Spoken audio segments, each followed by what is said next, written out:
Este es un podcast en el que tratamos de entender la vida desde el punto de vista del diseño. Y hablamos de diseño como si fuera nuestra vida. Yo soy Diego Guajardo. Y yo soy Ileana Medina. Y esto es Diseño para la Vida.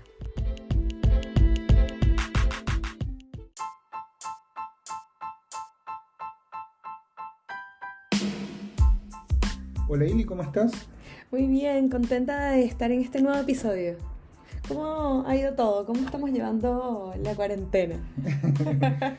Bien, últimamente muy entretenido porque, bueno, se lo habíamos adelantado en unos episodios anteriores a las personas que nos escuchan. Estamos haciendo una comunidad muy cool de diseñadores que hacen podcasts, que hablamos de diseño. Y justamente este capítulo es bien especial porque una de esas personas con las que nos hemos reunido en las últimas semanas es nuestra invitada.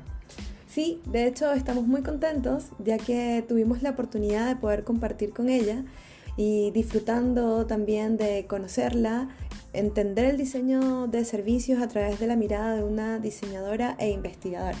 Su nombre es Mariana Salgado, host de otro podcast amigo que se llama Diseño y Diáspora. Se lo recomendamos muchísimo. De hecho, es uno de los primeros podcasts de diseño que nosotros por lo menos empezamos a escuchar y nos impulsó también a crear este podcast. Fue una conversación súper entretenida, la pasamos muy bien. Ella tiene muchísima experiencia y aprendimos un montón de ella.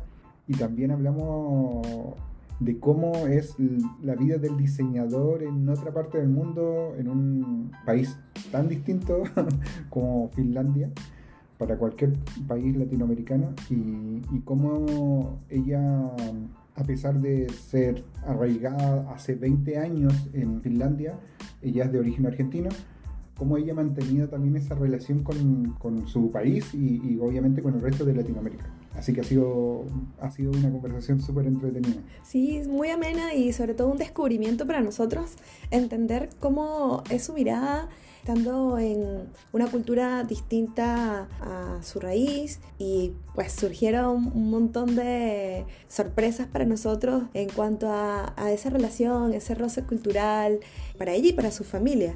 Fue una gran experiencia grabar este episodio con Mariana, así que los invitamos a escucharlo y esperamos que lo disfruten. Así es, pongámosle play. Así es.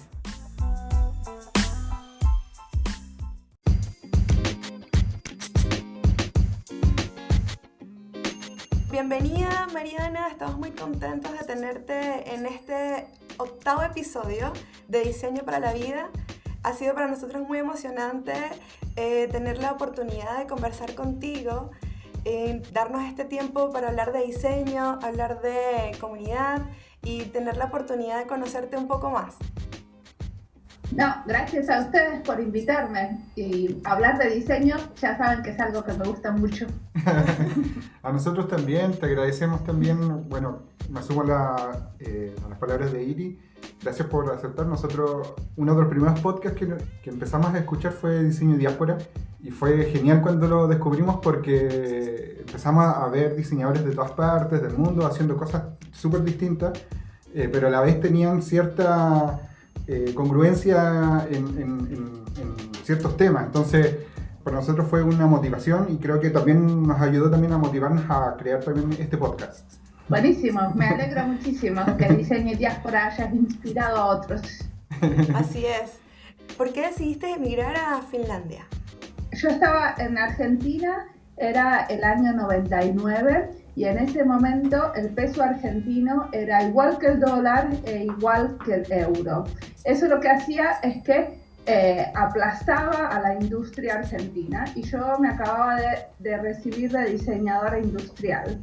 Y no había trabajo como diseñadora industrial, no había como desafíos que a mí me interesaran, y que, o sea, no había lugares donde yo hubiera podido ir a trabajar en algo interesante. Lo que había era, yo tenía una empresa haciendo vidrieras, o sea, decorando escaparates, y era un trabajo muy comercial. Entonces yo pensé, bueno, me puedo ir a algún lado a seguir estudiando como una manera de dar un volantazo y cambiar de rumbo hacia donde estaba yendo en ese momento mi profesión, que era bueno, cada vez me ofrecían trabajo más desafiante, pero era para que alguien vendiera más pantalones o otro vendiera más colchones o ese tipo de cosas que a mí no me interesaba como apoyar. O sea, en el fondo del corazón me importaba muy poco si la casa a la que trabajaba vendía o no vendía esos pantalones o esos colchones.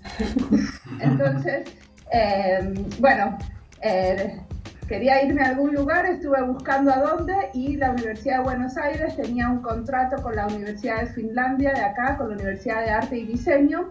Entonces, como en un principio vine a hacer una especie como de intercambio de 6 meses y después hice una solicitud para hacer una maestría. O sea, al principio cuando vine no sabía que me iba a quedar 20 años, ¿no? Ahora hace 20 años que vivo en Finlandia. Así bueno, es. Yo creo que nunca sabe. Uno nunca sabe, ¿no? Te debe pasar a vos también, Liliana. Así porque es. Es como, no es una decisión que uno toma un día y es para siempre. Es una decisión que se va como renovando. Es un contrato que uno decide cada tanto, bueno, me quedo acá o vuelvo. A la gente le parece que no, que es muy obvio que uno se fue para siempre, y eso parece visto desde afuera, pero la realidad es que no es así. ¿En esos 20 años volviste a Argentina en algún minuto? Sí, volví varias veces. Volví en el 2006 cuando nació mi segundo hijo. Estuvimos ahí por 7 meses, toda la familia, y después también en el 2010 estuvimos un año entero todos. Entonces eso hizo que, por lo menos para mi familia, fue muy importante, porque mis hijos tienen como no solamente sus primos, que son más chiquitos, sino que aparte tienen muchos amigos. Entonces se sienten totalmente argentinos, a pesar de que son chicos criados acá, ¿no? Y que bueno, que de alguna manera podrían no serlo. Sin embargo, ellos, bueno, tienen muchísimo contacto, y ahora, por ejemplo, mientras estamos acá hablando, está mi hijo jugando con sus amigos argentinos al Minecraft. Buenísimo. Igual al estar lejos, mantenerse conectados de esa manera. Y qué importante haber tenido la oportunidad de ver las raíces de su madre en Argentina. Muchísimas veces juegan en equipos donde están como 2 o 3 chicos argentinos y 2 o 3 chicos finlandeses, y él va de un lado al otro, les traduce simultáneamente, y aparte de todo eso se divierte, ¿no? No es que lo ve como un ejercicio de traducción. Claro. Actualmente, ¿qué estás trabajando en Finlandia? Sabemos que estabas viviendo en Helsinki. ¿Qué haces allá? Yo soy diseñadora de servicios en el Ministerio del Interior. Perfecto. Y antes de trabajar en el Ministerio del Interior, vengo de una organización que está como, que depende del Ministerio del Interior, que es el Servicio Nacional de Inmigración. Ahí trabajé 2 años y medio en un grupo que se llama Inland Design, que seguimos teniendo el mismo grupo, pero cambiamos de organización y sobrevivimos al cambio. Y pueden encontrar un montón de información y las cosas que hicimos como grupo de diseñadores en inlanddesign.fi. Y muchísimo de lo que hicimos lo documentamos en inglés. O sea que no es el finlandés, lo pueden leer. Claro, exacto. Buenísimo. ¿Cómo ha sido para ti diseñar para usuarios finlandeses? ¿Cómo ha sido ese cambio de pensar centrado en esos usuarios? Bueno, primero que todo, cuando yo vine acá recién empecé a entender esto de el codiseño y el diseño centrado en los usuarios. Cuando yo estaba en Argentina, como diseñador industrial, a mí me habían enseñado como ir a observar un poquito, y después no se sabía muy bien qué se hacía con esa observación. O sea, el paso de realmente generar, investigar y transmitir y pasar esa información al diseño no era algo que yo hubiera aprendido en Argentina. Eso sucedió acá. Entonces nunca me pregunté esa pregunta que me la estás preguntando vos, ¿cómo es diseñar para los finlandeses? Porque yo empecé a diseñar para los finlandeses. Igualmente creo que uno como extranjero tiene la posibilidad de ver cosas que no ves, que a ellos se les puede pasar por alto, ¿no?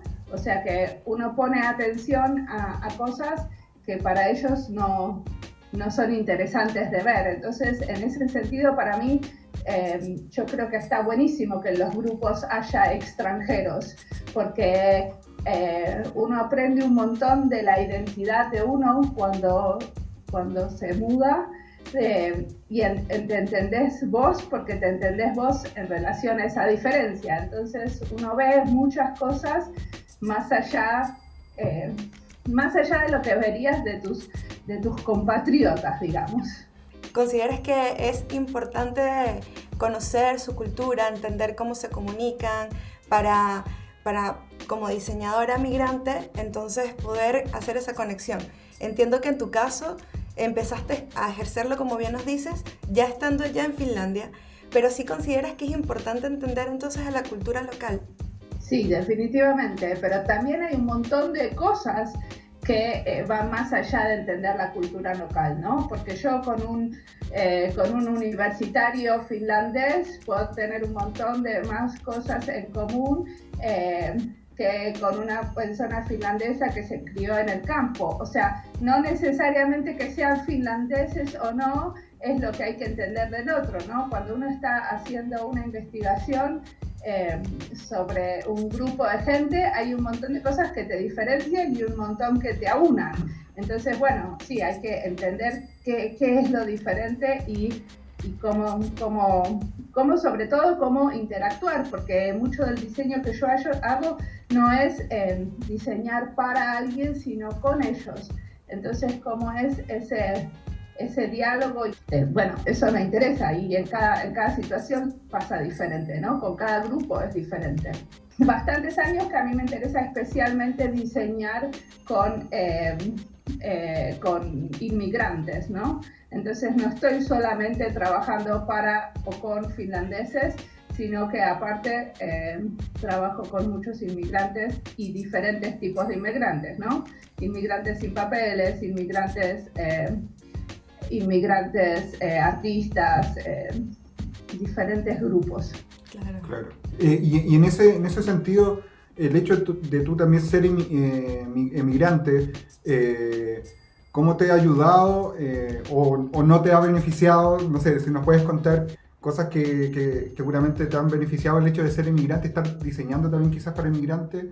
Sí, yo creo que hay algo de una empatía que sucede como naturalmente, pero después hay un montón de cosas que son muy diferentes, ¿no? O sea, que seas inmigrante no quiere decir que entiendas la realidad del otro. O sea, yo me acuerdo una vez que habíamos ido a una asociación kurda donde teníamos que charlar con una persona de la asociación para arreglar hacer un taller ahí. Y llegué al lugar yo con mi compañera y la señora estaba hablando por teléfono y tuvimos que esperarla, no sé, 45 minutos que termine el teléfono. Y obviamente yo me puse de mal humor porque en general llego puntual y esas cosas me ponen de mal humor.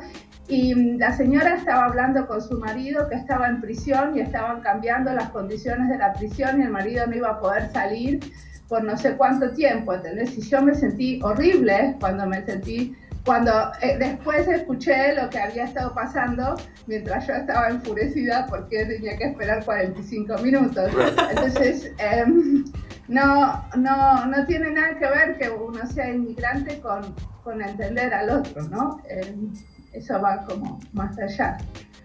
Una de las cosas que más nos llama la atención es conocer cuál es tu proyecto favorito y si podrías compartirnos un poco por qué es favorito para ti y por qué marcó quizás en tu vida hasta ahora un hito importante. Uy, es difícil elegir un proyecto, porque diferentes proyectos como tuvieron diferentes roles, ¿cierto? Pero si en este momento si tengo que elegir un proyecto, supongo que es diseño y diáspora, porque me parece interesante tener un proyecto. Para mí es que es independiente de mi trabajo, o sea, independiente de lo que hago todos los días y sin embargo muy relacionado con lo que hago, porque de hecho todo el tiempo aprendo e incluso pongo y en práctica cosas que aparecen en los diálogos y en las entrevistas que hago en mi trabajo. Pero sin embargo me gusta mucho eso de tener algo que es completamente independiente y no depende de mi empleador, ¿no? Que es una posibilidad de tener un espacio para hacer lo que quiero, muy diferente a los espacios de trabajo que están más limitados a lo que la organización, a la estructura de la organización y a lo que se puede. Entonces, Diseño y Diáspora, si querés que te lo cuente como proyecto, empezó hace 1 año y medio, y primero hace 2 años y medio que yo vengo haciendo la radio para la comunidad de hispanoparlantes y lusoparlantes en Helsinki, y empecé a entrevistar diseñadores porque yo quería charlar con gente que hiciera cosas parecidas acá en Finlandia, y un amigo me dijo, che, pero eso tiene mucho interés para otros diseñadores, y me conectó con el productor, con Andy Fecci, que me enseñó y me dijo, mira, le podemos poner este formato, ¿qué tal si lo hacemos así? Y ahí empezamos primero a transformar esos programas que yo ya tenía de la radio, a transformarlos en podcast para Diseño y Diáspora. Y después eso se agrandó un poco porque empecé a entrevistar cualquiera, y ahora tengo más o menos 160 entrevistas hechas probablemente, y 130 publicadas, y bueno, a mí me gusta mucho hacer entrevistas y no puedo parar, y sigo y la paso muy bien con el tema. Y en esa línea, ¿qué es lo que se viene para Diseño Diáspora en el futuro cercano? ¿Qué es lo que tú tienes visualizado? Mira, me di cuenta que sin querer tenía por lo menos 10 entrevistas hechas a diferentes educadores en diseño. Entonces la serie que viene va a ser sobre educadores. Pensé que iba a ser una serie sobre infografistas y trabajando para diseño social, ¿no? Porque siempre Diseño y Diáspora es con ese enfoque, pero al final no terminé haciendo esa serie porque, bueno, me pasa mucho que una persona me dice, uy, no podés no entrevistar a este, está buenísimo, conocí a este, y entonces yo voy y sigo y entrevisto a los que me dicen, porque también me parece que es interesante que los oyentes puedan participar de elegir a quienes entrevisto. Entonces, a veces que lo que yo tenía en mente, como en el caso de la serie de infografistas, no sale y salen otras cosas y no pasa nada. O sea, me parece que también está bien así. O sea, tengo algunos temas en la cabeza, pero a veces no es tan fácil encontrar a la gente especial para ese tema. Claro. Entonces, y después, bueno, en general tengo como 2 series al mismo tiempo porque saco 2 podcasts por semana. Los lunes en este momento está la serie de Diseño para el Gobierno. Hice como 40 entrevistas a diseñadores trabajando en el sector público, desde consultorías, ONGs o desde el mismo sector público. Y lo que me pasó es que hice una serie de esas y después me volvieron a pedir, che, ¿por qué no volvés a este tema? Y es evidente que como yo misma trabajo para el sector público, me interesa y me resulta fácil encontrar a la gente en este ámbito. Y aparte me gusta hablar con ellos porque muchos de los desafíos que tienen son parecidos a los míos. Y después los jueves tengo una serie de diseño en espacios habitables. Y estas series creo que ya estamos bastante avanzados con estas series, y entonces voy a empezar otras 2. Una va a ser a educadores y otra es una serie que la vez anterior la llamé Diseño sin Fronteras porque era una manera de poder poner muchos episodios que no tengan un tema muy delimitado, sino que fluyera más. Un tema medio abierto para que encuadrara mucho, que si no es difícil de que tengan un hilo conductor. Pero bueno, adentro de estas mismas series también intento poner a los que tienen algo que ver juntos. Hace poco, por ejemplo, tenía 3 que eran sobre diseño en transición, entonces los puse uno después del otro. A veces eso es la ventaja de hacer muchas entrevistas y después poderlas agrupar por temas. Esa es mi manera de trabajar. Buenísimo, súper interesante entender también cómo es la estructura y cómo te lo has planteado en este desafío de diseño y diáspora, que me imagino que, como bien dices, te nutre a nivel más allá de profesional, sino como inspiracional. Te genera instancias distintas, vas aprendiendo cada vez más, porque me imagino que cada entrevista te va generando mayores dudas, mayores instancias para generar entonces otras preguntas. Y dentro de eso también me llama mucho la atención saber qué tan importante crees tú que es el rol del diseñador en las políticas públicas de Finlandia. No es muy importante. Nosotros queremos que sea importante, a nosotros nos encantaría que sea importante. Nosotros creemos que hay una posibilidad infinita de colaborar para que las políticas públicas se hagan y se creen de una manera más participativa y transparente, pero todavía no es muy importante. Hay muy pocos diseñadores haciendo políticas públicas y no es algo como muy incipiente, pero no es algo que ya está maduro, que en cada ministerio tenemos un laboratorio de gobierno que se encarga de eso. No es así, a ustedes quizás les parece porque me escucharon a mí mucho, pero no. ¿Y cómo es ese equipo de trabajo? ¿Trabajas con varios diseñadores? Nosotros, de las personas que trabajábamos en Inland Design, del equipo que teníamos, que en algún momento llegamos a ser hasta 5 diseñadores, ahora somos 2 solamente en el ministerio. Así que no hay ningún equipo para liderar, ¿no? Somos 2 personas, A, B. Como lideran, a veces lidero, o sea, es como una relación de a 2, ¿viste? No, a veces yo le consulto a ella y a ella a mí, como no hay ningún... Son una dupla entonces.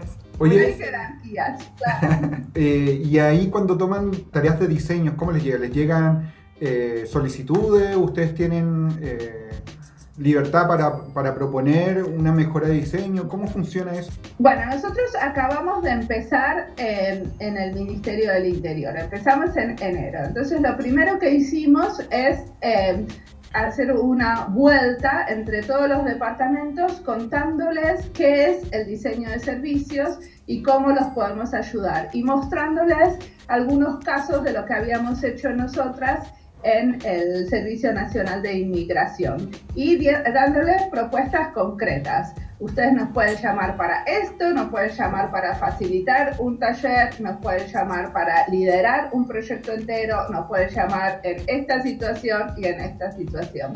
¿Y por qué ofrecemos esto? Porque muchas veces los diseñadores se quejan de que no está bueno que me llamaron, para hacer un dibujito, o no está bueno que me llamaron para facilitar un taller, pero nosotras creemos que eso es nuestro caballo de Troya para poder entrar y entender algunos proyectos y después sí poder proponer qué es lo que podríamos hacer. Entonces, cuando estamos empezando, tenemos como proyectos grandes en donde sí podemos tener un rol más interesante y de líderes del proyecto, pero en algunos solamente participamos y en otros solamente apoyamos con algunas acciones o intervenciones específicas. Entonces, muchas veces también es para conocer un grupo y para entender más qué es lo que hacen adentro de la organización. Entonces no nos lleva demasiado tiempo y a ellos les puede servir bastante, ¿no? ¿Cómo lidias un poco con eso? ¿Cómo haces valer también tu aporte desde el lado de diseño generando también que se le dé importancia a los procesos, porque a veces también queremos llegar a generar el objetivo y terminarlo rápidamente, pero hay un proceso dentro que es importante y que debe tomar un tiempo en específico. ¿Cómo lidias un poco con eso? Bueno, yo pienso que es una negociación siempre con el otro. Uno entra a un proyecto y ni para el otro ni para uno es muy claro lo que va a pasar y cuál es el rol y qué es lo que tenés que hacer. Y muchas veces no solamente depende de lo que vos podés aportar como diseñador, sino también de la personalidad de la otra persona. O sea, la otra persona, no sé, hay un proyecto, por ejemplo, que yo me dedico a darle coraje a la otra persona para que se anime a hacer otro tipo de cosas, o sea, y eso no tiene mucho que ver con el diseño necesariamente, pero también es algo que pasa en el diálogo con el otro y no necesariamente se podría decir que es un método de diseño o una herramienta de diseño.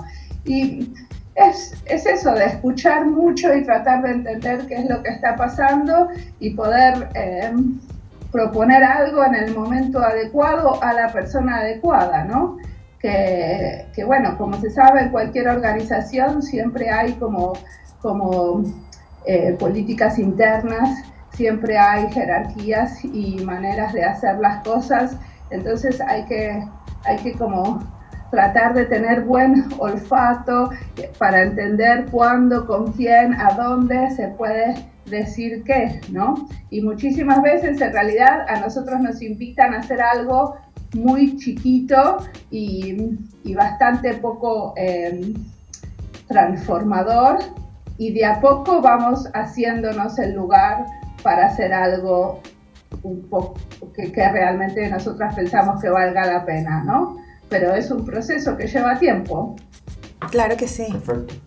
Y mira, volviendo más como al lado personal tuyo, ¿qué tan distinto ha sido adaptarte a la idiosincrasia finlandesa? Entendemos que hay muchos matices en Finlandia, muchos tipos de gente, pero... ¿Y a vos quién te dijo que yo me adapté?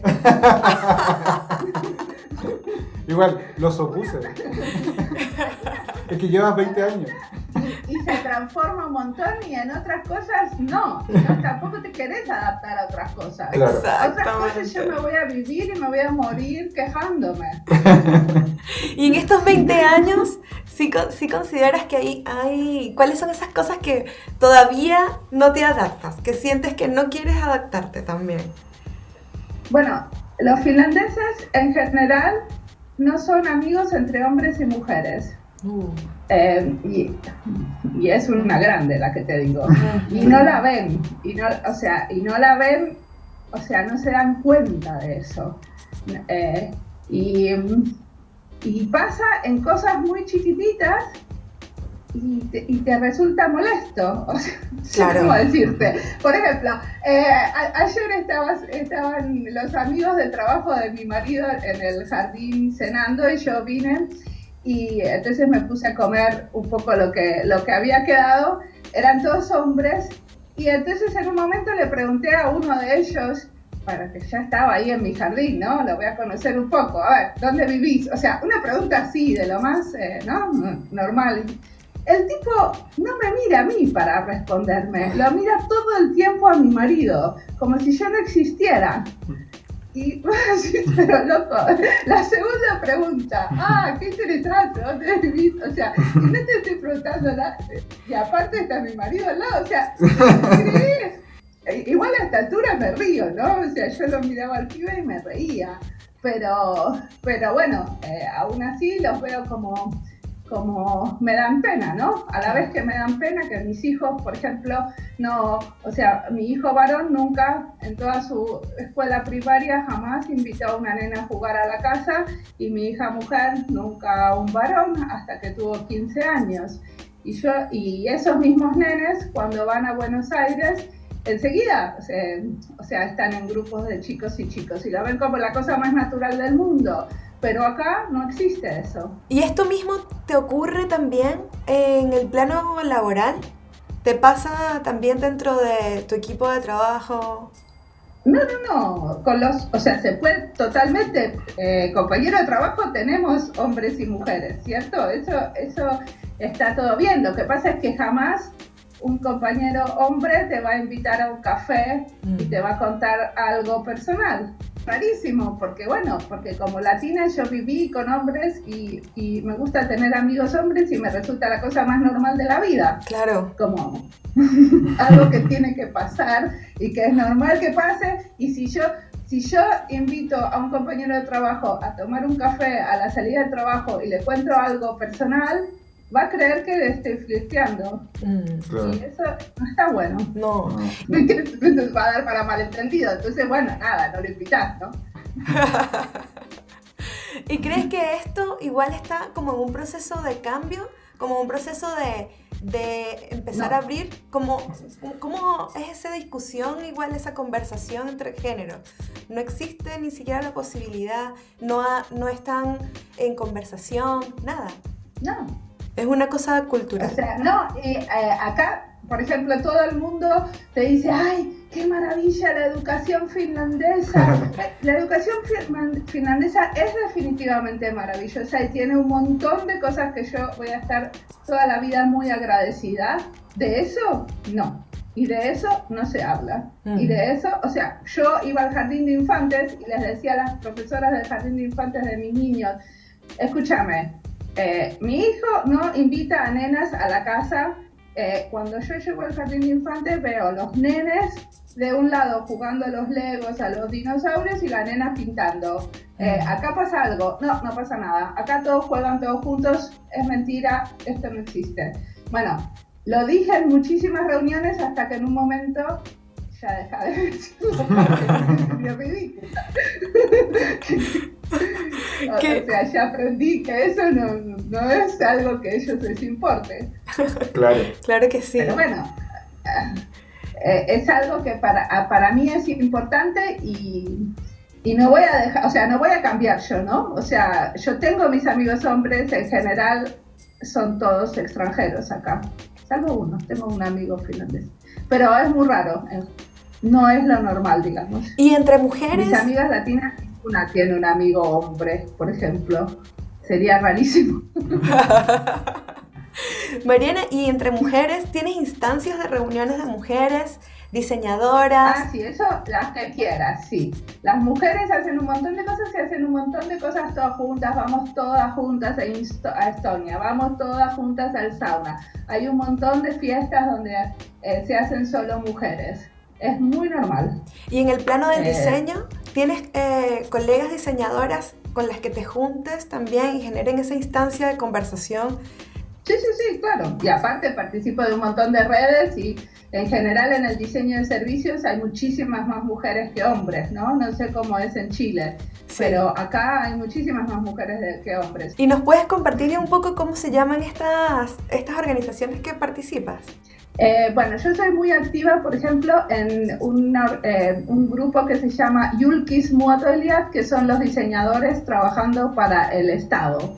Entonces, con ellos, por ejemplo, nos reunimos una vez por semana, tenemos un Skype y aparte organizamos una reunión así por teleconferencia y aparte de eso organizamos normalmente, si no estamos con este problema de la pandemia, 2 o 3 reuniones por año donde hacemos alguna especie de seminario, presentación, taller y el grupo. Después hay muchísimos otros grupos, ¿no? O sea, está el grupo del Service Design Network que organiza una conferencia anual por lo menos. Después también está IXDA, pero ahí no estoy participando. Hay como muchos grupos y mucha gente que organiza diferentes cosas en diseño en general, ¿no? O sea, como depende qué es lo que a uno le interese. Yo soy especialmente activa en este grupo de diseñadores trabajando para el gobierno porque me interesa saber quiénes están dónde en el sector público. El otro que estoy participando también, que me resulta muy divertido, es un grupo de diseñadores de servicios in-house. O sea, son todos trabajando adentro de las organizaciones, ninguno es un consultor. Y ese red funciona muy bien porque nos reunimos una vez cada 3 meses en un lugar diferente. Entonces los diseñadores de esa organización presentan a los demás. Ahí no hay diseñadores nosotras, pero es muy interesante. Es interesante el grupo porque me interesa esto de cómo es el diseño desde las organizaciones. No, y está interesante saberlo, más que todo porque algunos de los que nos escuchan, quizás, si también viven en Finlandia, les pueda interesar participar. Claro. Es verdad. Mariana, como para ir yendo ya hacia el cierre, ¿qué recomendaciones le darías a diseñadores que desean emigrar y ejercer diseño en otros países? A mí me sirvió venir a estudiar. Yo creo que ir a estudiar a otro lado es una buena manera de integrarse, porque uno conoce a otros y los conoce como de una manera muy diferente a venir directamente. O sea, es una realidad muy diferente a los que migran por amor y van directamente a trabajar, porque estudiando lo que uno hace es tener una red alrededor bastante más grande que los compañeros de trabajo, que si vas a trabajar a una organización no necesariamente te haces amigos de los de la organización, pero yo no creo que haya muchos estudiantes que hayan pasado por la universidad y no se hayan hecho amigos. Entonces me parece que como espacio siempre es interesante, pero me parece que hay que investigar, ¿no? A dónde ir y cómo ir y cuál es, y si vale la pena irse, porque hay un montón de cosas para hacer en cada lugar y hay veces que no sabemos lo que está pasando al lado, entonces también hay que explorar más lo que está pasando en nuestros propios países antes de decidir emigrar, ¿no? Que tiene sus propios desafíos. Claro. Nos dice alguien que ya emigró, pero bueno, es interesante siempre, claro, irse a vivir a otro lado. Oye, siguiendo con esa línea, tú te fuiste entonces a estudiar a Finlandia y tuviste también la experiencia de estudiar en tu país de origen. ¿Cómo se enseña diseño en Finlandia en comparación a tu experiencia en Argentina? Bueno, fue muy, muy diferente porque en Argentina, por ejemplo, es una carrera con muchísima carga horaria, donde en general no está planeada para los años que se dice que se tendría que poder hacer. Y por lo menos cuando yo estudiaba, ¿no? Que es hace muchos años.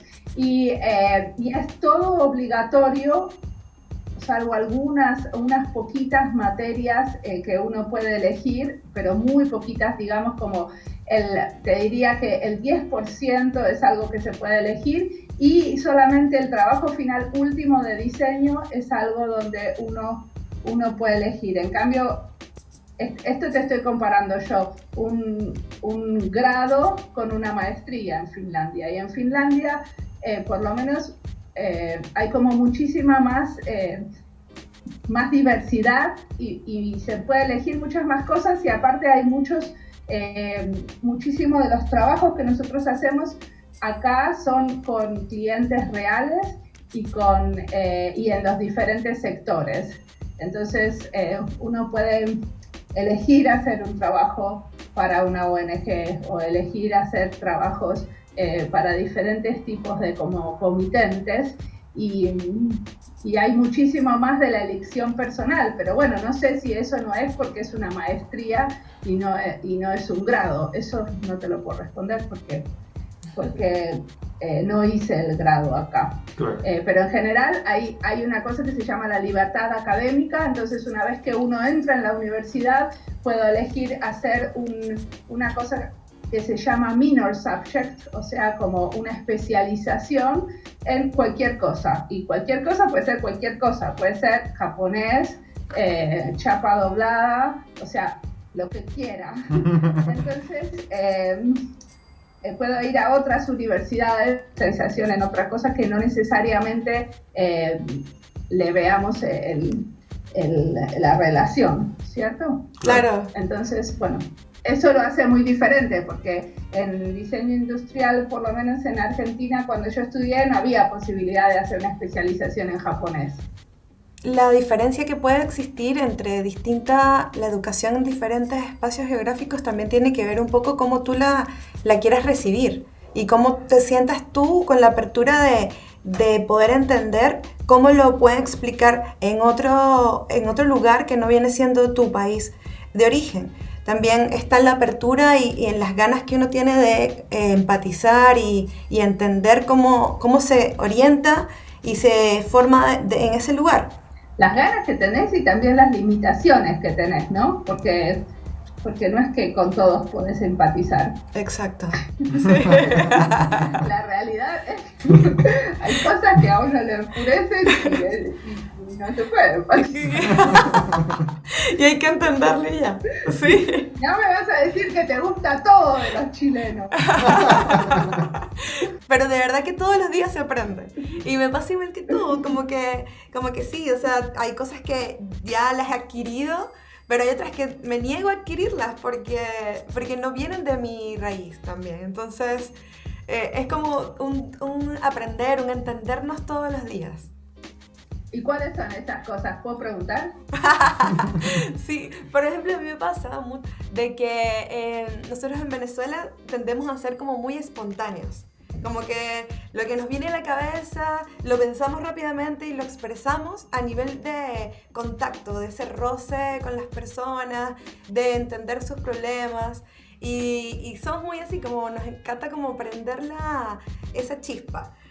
Y siento igual del lado chileno que son como más preparados para eso, como que se dan el tiempo de pensar, de cómo acercarse, de observar, y eso como que todavía me siento un poco que me soy renuente a aceptarlo.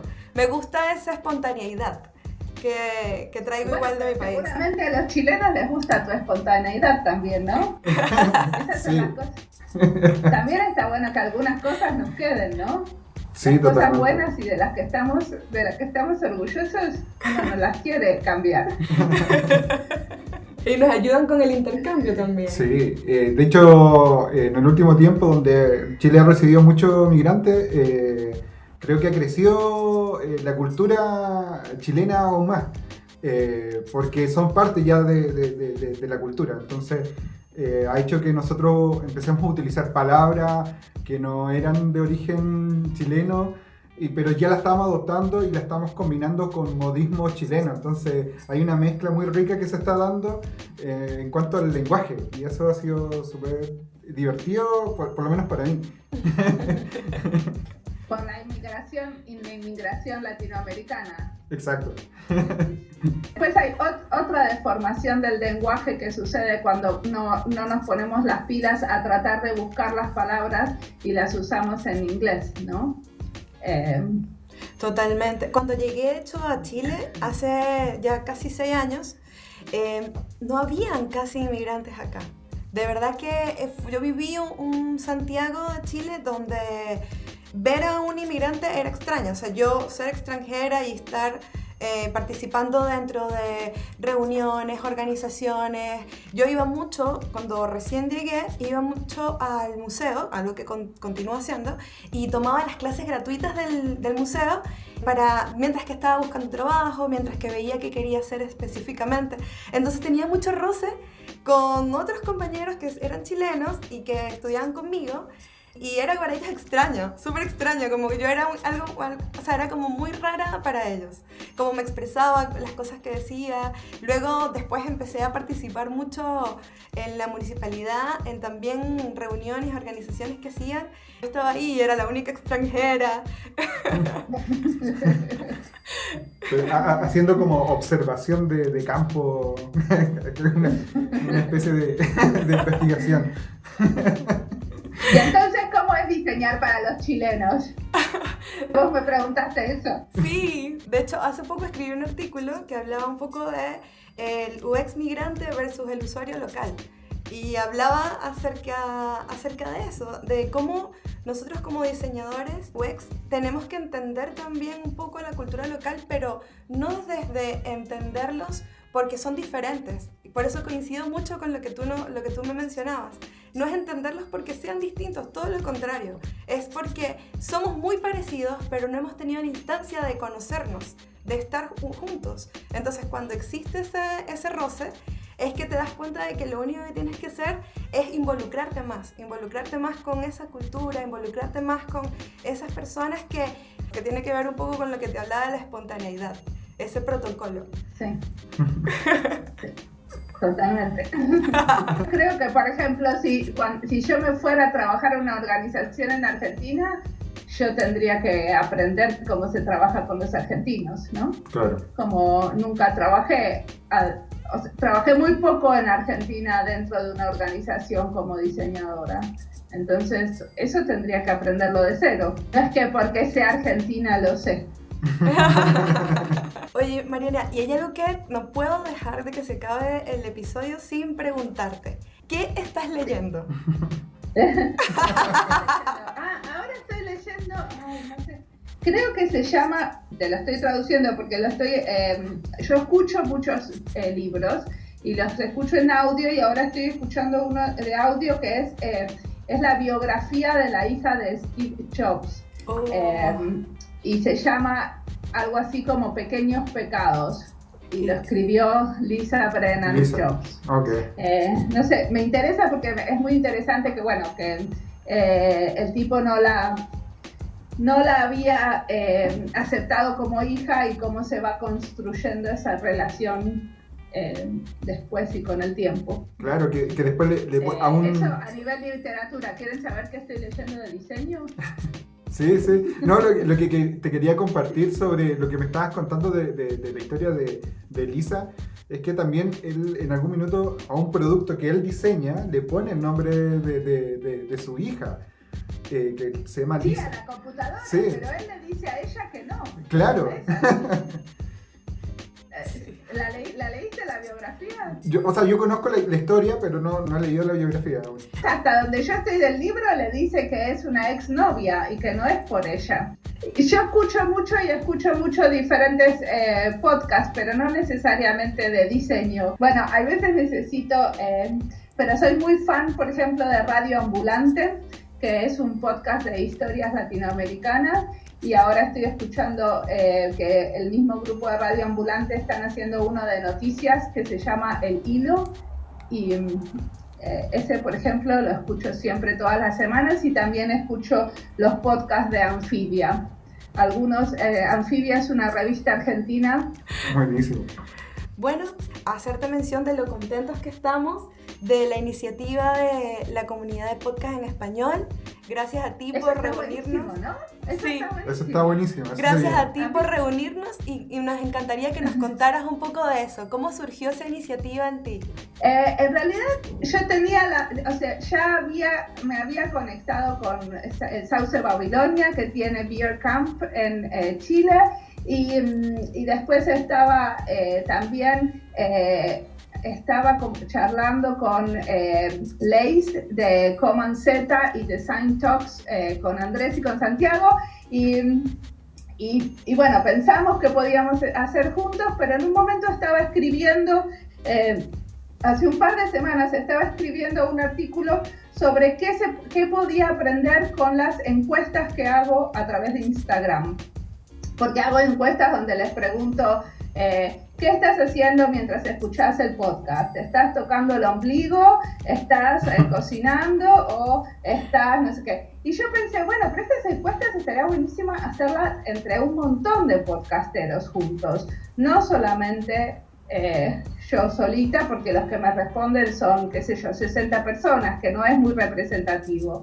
Entonces, en ese momento se me ocurrió y pensé, bueno, pero esto no puede ser muy difícil. Y me puse a buscar, a ver, todos los podcasteros que encontraba por ahí, y les fui mandando mensajes, y en 2 horas éramos 13 y ahora ya somos 23. Y igual todo el tiempo yo siento que aparecen más. Sí. Pero es un área muy fértil, evidentemente, en este momento el podcast, y me da la sensación de que cada vez que abro Instagram aparece otro que también está haciendo podcast que no me había dado cuenta.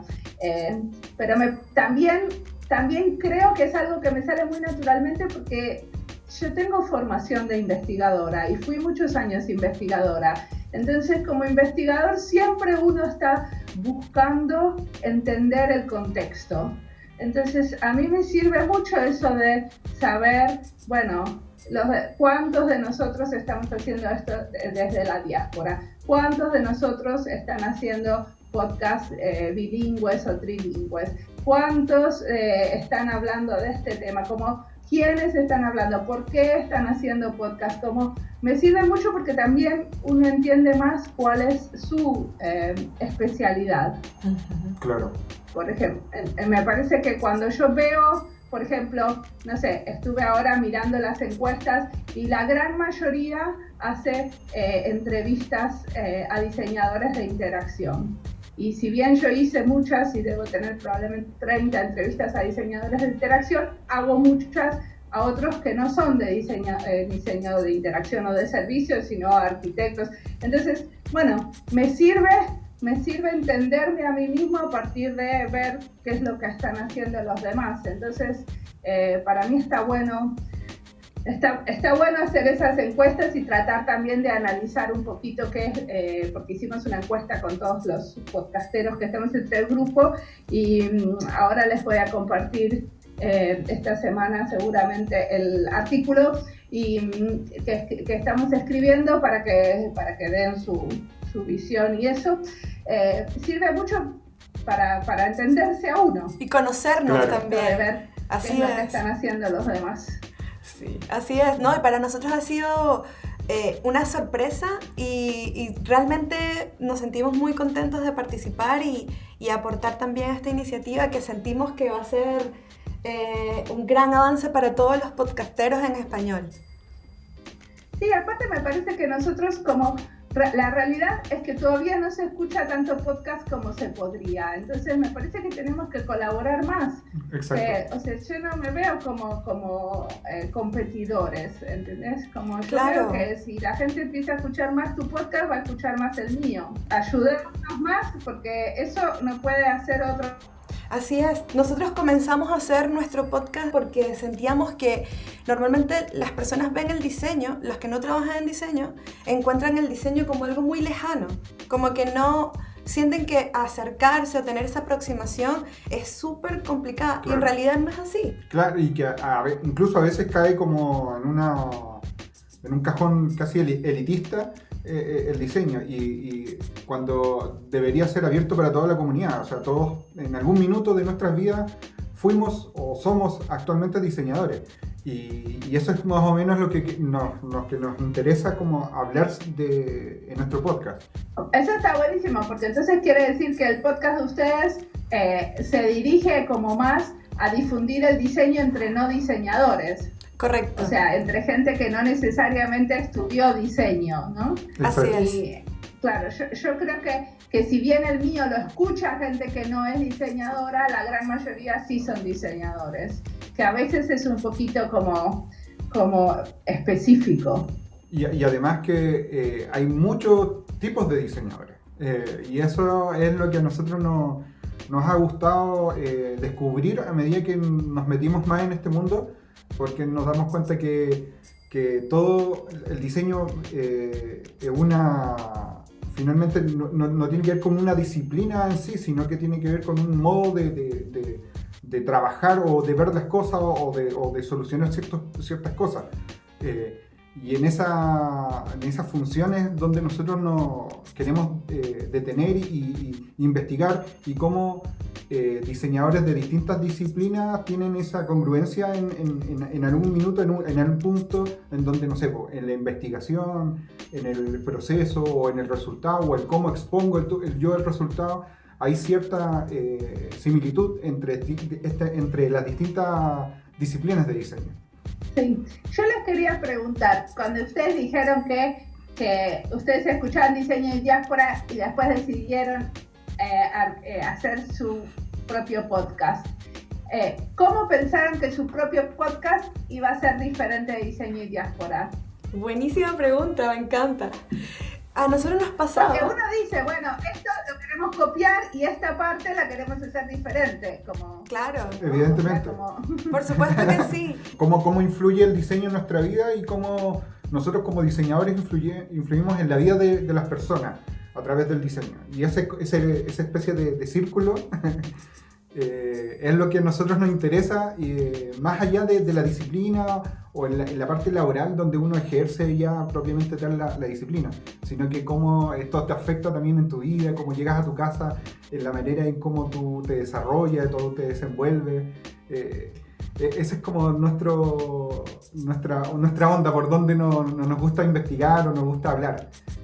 Sí, y yo veo que ustedes hacen muchas más preguntas de la vida personal y lo que yo entiendo es que ustedes intentan, a partir de que el oyente entienda más la vida personal del entrevistado, entonces entienda más el diseño. El diseño, exacto. Correcto. Algo así. Sí. Algo así. Exactamente, sí. Por el mismo... A partir de sentir un poco de empatía con este entrevistado que te está contando sobre sus dificultades para integrarse a Finlandia, lo que hago como diseñadora.